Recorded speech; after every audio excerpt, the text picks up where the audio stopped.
ba za a yi ba. Su faɗi gaskiya shin boko haram din ne ko kuwa boko haram na gwamnati ne ko yaya ne. Ana ta son a creating matsala, a faɗi gaskiya me yake faruwa, a faɗa man mutane gaskiya. Har yau ɗan boko haram guda nawa aka yi convicting,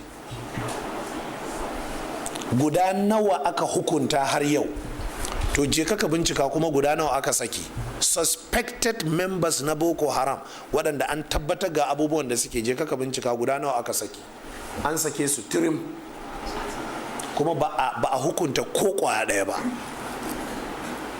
'Yan sandan in ka zauna kana hira da su sai su ce sai sun kama masu bama-baman nan hannu ram, sai kawai sai a yi musu waya sai a ce za a tafi da wani Abuja.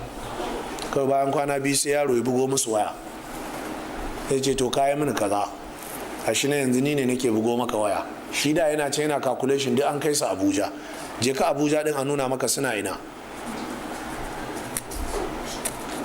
So abin da yasa nake muku wannan magana shine abin da ake so yanzu aka ruda Arewa da matsalar security. Shi yasa shi Kwankwaso a cikin ɗariƙa shi ta Kwankwasiya sai yau kan shi fatawa, ba zai magana boko haram ba zai magana insecurity ba, kap sai ya rufe bakin shi.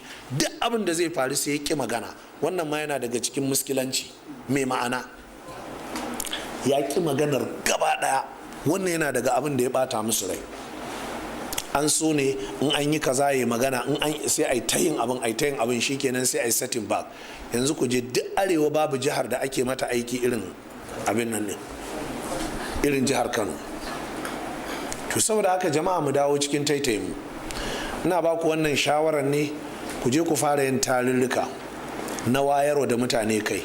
Menene kasar take ciki, kamar yadda na faɗi ran nan, wani zai iya yi waye ce mu malamai mai haɗa mu da waɗannan ne, da Allah masu wa'azi ina ruwansu da wannan. A'a, Allah waɗannan abubuwan ko suna da alaƙa da yiwuwa ko rashin yiwuwar wannan irin karatun nan gaba, suna da alaƙa game da kasantuwa ko rashin kasantuwar irin waɗannan makarantun nan gaba. So da haka ko ba mu yi dan komai ba ya kamata mu yi dan kanmu, kuma maganganun da muke suna da tasiri.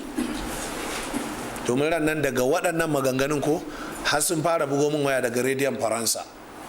Na ce musu a lokaci bai yi na magana ba, sai aka ce to ai malam kayi, sai na ce na yi ta ne at the local level don ka rinka fahimta.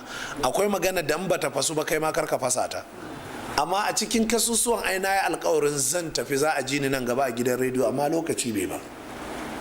Ka bari tukuna ka ga ina magana za ta karkata sannan sai ka bayyana. Amma lokali ya kamata a ce yanzu irin waɗannan wayar da kan ana yi a Bauchi, ana yi a Katsina, ana yi a Jalingo, ana yi a kusan ko ina.